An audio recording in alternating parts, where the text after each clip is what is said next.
Maybe you don't have it backwards. Culture is probably at its best it's ever been. Just use that as a case study. Like, this might be the best time ever. And this is like a renaissance maybe.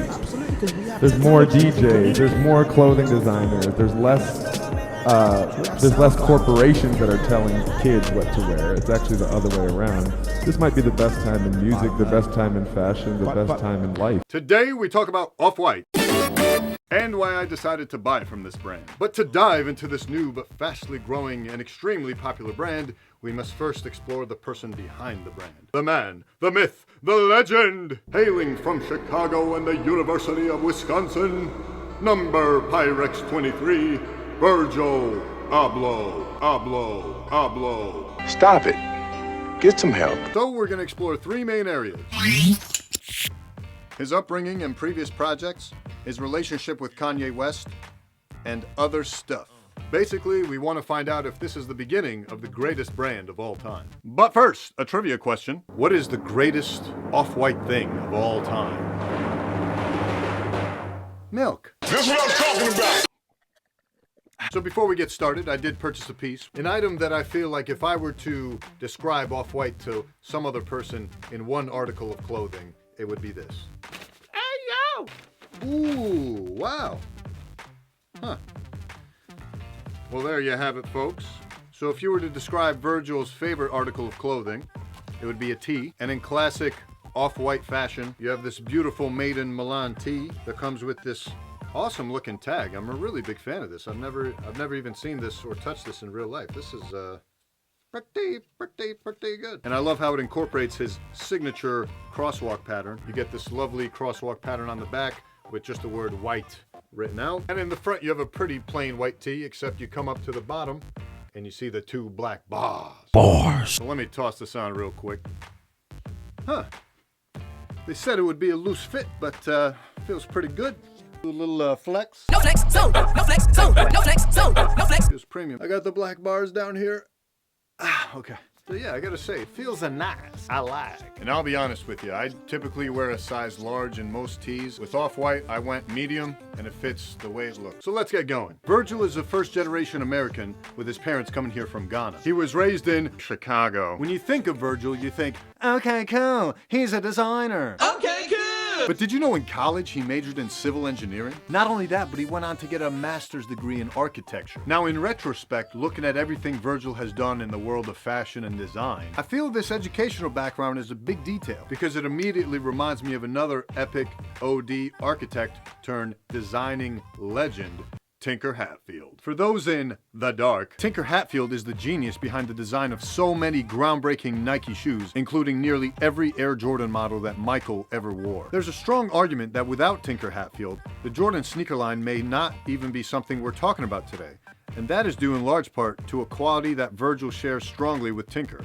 His ability to collaborate and to create something that people of the culture can resonate with. That's what's allowed Jordan Brand to live on past the years that he actually played. Abloh's initial interest in design and fashion began when the Student Center at Illinois Institute of Technology was completed during his time there. It was built by Rem Koolhaas. By the way, what a badass name. Koolhaas. He's a Dutch architect widely regarded as one of the most important architectural thinkers of our time. And Rem's ties with head designer of Prada, Miuccia Prada, is what solidified his passion for fashion. He changed my life by graphics on a building. It's his fault that Off-White exists.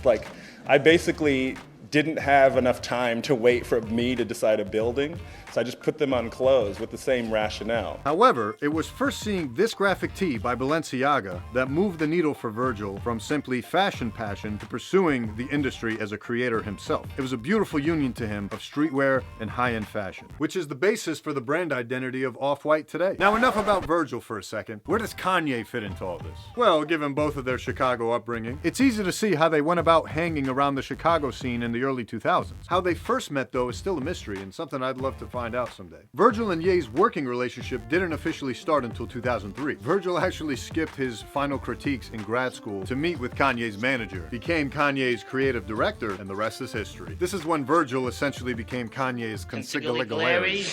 Consigliere. In fact, Abloh was art director for Kanye and Jay-Z's Watch the Throne album and was nominated for a Grammy for Best Album Cover Art. Of the body of work that I worked on that I feel like helped me like prove this point of, architects not focusing on building buildings but making things is this album here, Yeezus. We had the epiphany that we accidentally designed the Coca-Cola can. In our most infant eras of design, being able to brand content that shapes a generation is not a small thing. So for an artist like Kanye West, which, raised a generation based on art and music and being progressive, me having that ability to be able to work on those projects was insane, and I'm forever grateful for that. But this piece here, often him and I both say, we kind of like outdid ourselves in a way. Like we weren't supposed to come up with something this clean.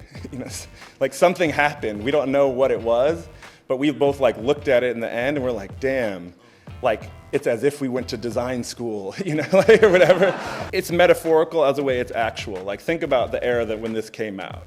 It's two hip hop kids that are obsessed with design and progressing forward. But for us, it represented the death of a CD.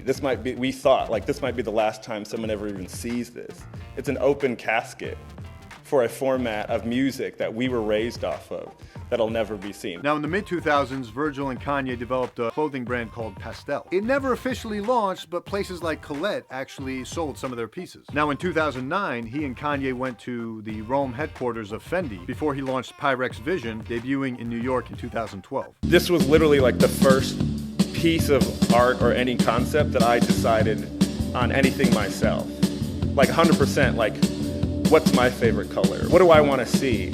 Off-White doesn't exist without this. But even he admits it was more of an experimental project that was retired about a year later. Pyrex, the brand, lo and behold, wasn't made to be a clothing line. That's why it stopped. The idea of the brand was to explore the two-way cliche of how to get out of the hood, with the Pyrex representing a utensil to make crack, and the 23 represented his hometown hero, the greatest basketball player of all time, Michael Jordan. Virgil set out to blur the lines between designer and consumer, since he saw himself as both. As a result, his first collection was his purchase of discontinued Ralph Lauren rugby shirts and champion tees, and screen printing Pyrex on them and selling them for about $500 a pop. But this is what set the stage for what was to come next and what we all know now as Off-White. Now, Virgil has benefited from the boom of interest in men's fashion. I remember as a kid not having any concept that men's fashion could be cool. And even though it interested me, it was never something I felt comfortable talking about with other guys. Use guys. But as the internet landscape has continued to mature, it's clear that there really is a very visible interest. And now it's easy to connect with others who have similar interests in anything, let alone men's fashion. And Virgil has tapped into this beautifully, recognizing the power of youth, and like me, considers himself a kid trapped in an adult body. You want proof? Look at this. I still have pimples. Come on! But this allows us to try and keep up with Virgil's perspective. And the internet, apps, Instagram feeds, Tumblr feeds, they've all leveled the playing field. Everyone has access now. You don't have to be in Milan, LA, Tokyo, New York to be exposed to the frontier of fashion, especially high-end fashion. Virgil's philosophy is that with the scroll of a finger, you can now take in the entire industry and then use it to create your own identity and purpose and expression. About being a modern designer or creative, I distinctly feel like this generation, our generation, is the first one where we can like unveil the mask,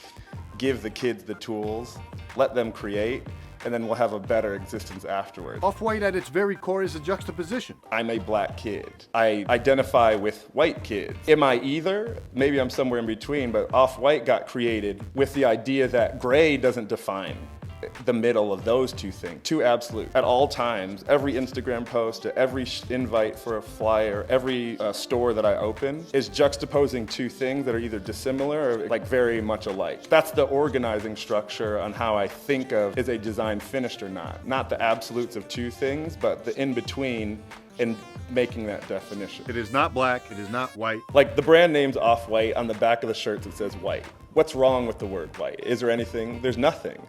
It's public opinion. It's your own ideas embedded on a word, which is actually just a color, which sometimes isn't even written in white, it's written in black, or it's red. That to me was like, I was like high-fiving myself. I was like, I made art, It is inspired by youth culture, but targeted to a richer consumer. And though he gets criticized for this, his response is, hey, the brand's concept, the brand's ethos, the brand's images. That's all free. Take that and run with it and create your own identity. It's expensive. It's also not a fashion brand. Of course it is, but you see how Off-White came to be? It's two things at once. It's targeted towards the demographic that can afford it, but for that demographic that can afford it, it's meant so that you start the competing brand that's better than Off-White. This is why he welcomes counterfeits and views it as flattery. Does it have to be made by you to be Off-White? Nah, exactly. That's what Off-White is different. I love counterfeits. It's the best feedback. It's better than like a great review on Vogue. Like if it's working to the point where someone else can profit off that, that means it's really working. You're actually just advertising more. While his success in fashion has to at least have some credit given to Kanye, I'd argue he's made bigger headways in high-end fashion. My personal impression is that he's just able to articulate himself better, and he just comes across as less jarring and aggressive. Not that I think Kanye's a bad person. I'm a Kanye stan, B.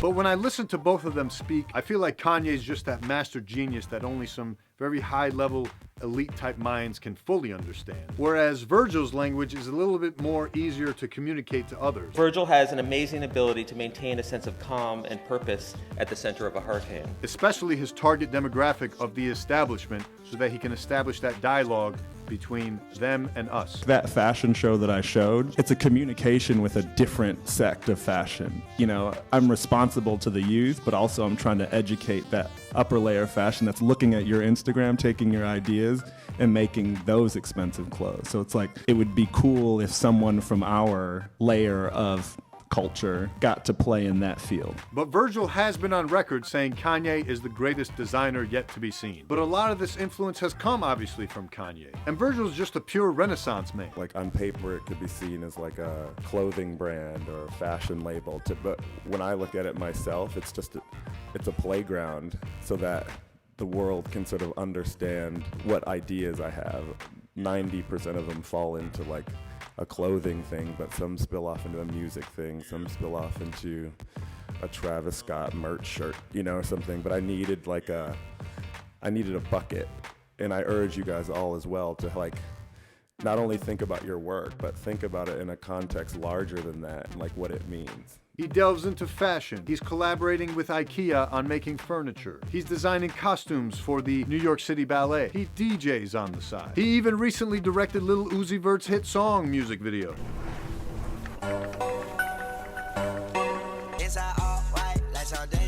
He's successfully found a way to connect high-end fashion to the youth. Now, to bring us up to speed of how much impact Virgil's work has had on the world. Most recently, Virgil caught the eye of Nike and was able to collaborate on this new project called the 10, where he reinvented 10 classic Nike silhouettes, with the coup de grace being the Air Jordan 1 model. And I'm not gonna lie to you, when I first saw images of the shoe, I also thought, I don't get it. But as I learned more and more about him, his past, his philosophy, and especially the way he subtly marketed the shoe, that's what really turned it for me. And what ended up impressing me more than the amazing design was how unforced the marketing of the shoe was. There's the personal aspect, how he seeded them out and wrote on them for everyone. Whenever he gifted a pair to a fellow celebrity or influencer, you saw that and you were able to connect that this was such a personal gift. For me anyway, put that shoe over the top as something incredible. And I really think this is what ended up creating the most buzz around the shoe. When he gave me these and he wrote Mom Smiles, it really showed that this collab was for the community. Each person that he's given these to, there's something personal to his relationship with them. My mom passed away 2 years later. This is what comes up to his mind, like Mom Smiles. Something that might not be thought as the coolest thing. It's just like something really personal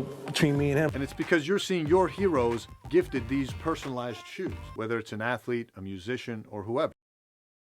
And it's that collaborative spirit that allows us all to appreciate the shoe. The OD thing to me is how ironic, or not ironic, his signature logo for Off-White is the crosswalk pattern. For me, what is branding that works in Tokyo, that works in Chicago, that works in Paris, that works in London? And let me use that. The idea that it's not by accident. These are international symbols that communicate things while people speak different languages. I honestly came up with the diagonal lines for Off-White by crossing out the Pyrex 23. I was like, I figured out the repeating pattern that everyone thought of, no one used.